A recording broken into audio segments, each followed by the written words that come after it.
bonjour. Alors aujourd'hui, on va travailler une activité de langue en utilisant le support qu'on a vu dans l'activité de lecture, qui est la scène 1 et 2 du Bourgeois gentilhomme de Molière. Alors pour travailler l'activité de langue aujourd'hui, on va essayer de regarder ensemble, de travailler ensemble et de chercher ensemble qu'est-ce qu'un langage théâtral et comment je peux repérer ce qui est verbal et ce qui est non verbal dans le langage théâtral. Alors, on va commencer d'abord par écouter vos réponses et de votre recherche, ce que je vous ai demandé de faire la dernière fois. Alors, si l'on s'arrête sur la définition, sur le langage théâtral, alors selon UNESCO, UNESCO dit que tout est langage au théâtre. Les mots, les gestes, les objets, il n'y a pas que la parole. Donc, généralement, on croit que la parole est la seule chose intéressante dans le théâtre. Or, que c'est tout à fait faux, puisque dans le théâtre, tout est important. Alors, le langage théâtre est l'ensemble des mots, des gestes, des objets, des paroles. Et le langage théâtral, il est aménagé par plusieurs codes. Ils sont de nature ou bien verbale, c'est-à-dire prononcé, dit, ou bien non verbal. Alors, si maintenant on s'arrête sur le code verbal, lorsqu'on parle du code verbal, on parle bien sûr du texte dit, c'est-à-dire le texte prononcé, ou bien les paroles prononcées par les acteurs. Et c'est le dialogue qui traduit la diffusion de cette parole, soit par des répliques longues, qui sont les tirades, des monologues, des apartés, la vocalisation, des cris, des rires, etc. Exemple, là on va voir un exemple de parole dite. Monsieur Jourdain, eh bien messieurs, qu'est-ce? Me ferez-vous voir cette petite drôlerie, mettre à danser? Comment? Quelle petite drôlerie? Alors là, nous avons une réplique qui représente bien sûr ce qu'on appelle le code verbal. Maintenant, si on s'arrête sur le code non verbal, qui est généralement dans le théâtre, il n'est pas bien compris. Alors, lorsque je parle d'un code non verbal, qui est le code le plus important, c'est le code visuel, c'est-à-dire c'est ce que je vois. Alors, le code non verbal, c'est le langage corporel, c'est-à-dire le langage du corps, le gestuel, comment j'agis. Il permet d'accompagner le dialogue dramatique, le langage du corps, les postures et les regards. Et dans ce type de code, bien sûr, on communique tout, c'est-à-dire que tout est communicable au spectateur qui, bien sûr, regarde la pièce de théâtre. Alors, si l'on synthétise, c'est-à-dire on va voir un petit peu ce qu'on a compris de notre cours d'aujourd'hui. Le théâtre, c'est un genre qui adopte des langages multiples, le verbal et le non-verbal, qui sont au service de l'émotion et du spectacle.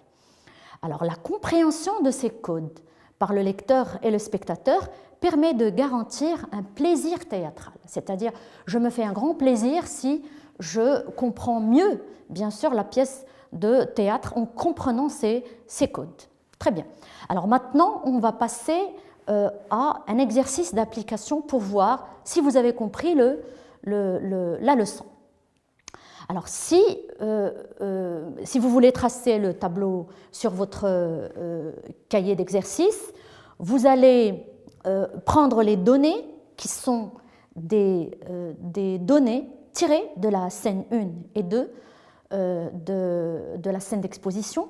Alors, dans ce tableau, vous allez essayer d'identifier pour chaque donnée le code verbal et le code non verbal, c'est-à-dire le langage verbal et le langage non verbal, en cochant bien sûr les cases qui correspondent bien sûr à la réponse juste. Par exemple, alors, en commençant par la première donnée. La première donnée, vous avez « Je croyais Jeanneton aussi douce que belle, je croyais Jeanneton plus douce qu'un mouton ». Alors, pour le code verbal, c'est une réplique prononcée bien sûr par M. Jourdain, lorsqu'il a pris la parole pour montrer que lui aussi, il sait composer des airs.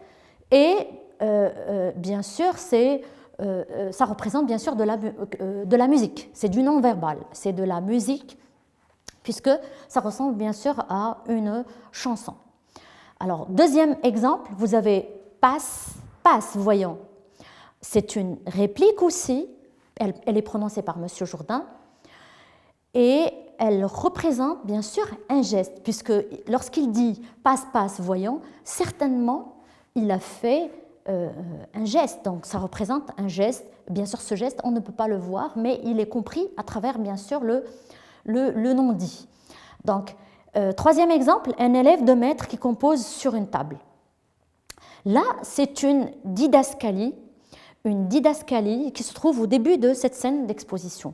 Alors, cette didascalie permet de montrer ou bien de faire comprendre justement comment on peut imaginer le décor si l'on lit, ou bien comment on peut voir le décor.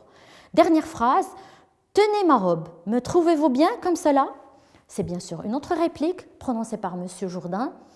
Elle montre aussi sa maladresse, c'est vrai, mais elle montre aussi bien sûr le costume mis par M. de Jourdain.